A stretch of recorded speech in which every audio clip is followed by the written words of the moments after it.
বীরভূমে অশান্তি, দুই তৃণমূল গোষ্ঠীর সংঘর্ষ। তৃণমূল সুপ্রিমো মমতা বন্দ্যোপাধ্যায়ের বার্তার দিনেই বীরভূমে চরম অশান্তি। মিটিং থেকে ফিরে আসার পরেই দুই তৃণমূল গোষ্ঠীর মধ্যে সংঘর্ষ বাধে, শুরু হয় এলোপাথারি ইট বৃষ্টি। ইতিমধ্যেই ৮ জনকে আটক করেছে পুলিশ। শান্তিনিকেতনে রূপপুরে দুই গোষ্ঠীর মধ্যে ব্যাপক সংঘর্ষ ঘটে। এর আগেও দুই গোষ্ঠীর মধ্যে সংঘর্ষ বাধে। পুলিশ গ্রামে আসার আগেই পুরুষ শূন্য হয়ে গিয়েছে গোটা গ্রাম। থমথমে পরিস্থিতি গোটা গ্রাম জুড়ে। পরিস্থিতি নিয়ন্ত্রণে আনতে গ্রামে চলেছে পুলিশি টহল। তৃণমূল সুপ্রিমো যখন বার্তা দিচ্ছেন আজকের দিনে, সেই দিনেই বীরভূমে চরম অশান্তি। কোনো ঝগড়া অ্যালাউ করব না।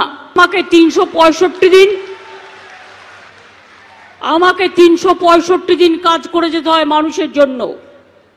আর কেউ যদি লোকালি ভাবেন আমি বড় নেতা হয়ে গেছি,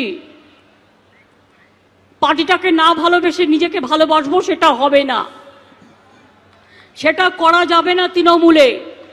তৃণমূলের কাজ হচ্ছে নিজেকে সেবা করা নয়, মানুষের সেবা করা। এখন থেকে গ্লোব টিভি দেখুন আপনার স্মার্টফোনেও। গুগল প্লে স্টোর অথবা অ্যাপল স্টোর থেকে ডাউনলোড করুন গ্লোব টিভি লাইভ অ্যাপ। এছাড়াও জিও টিভি অ্যাপ থেকেও দেখুন গ্লোব টিভি লাইভ।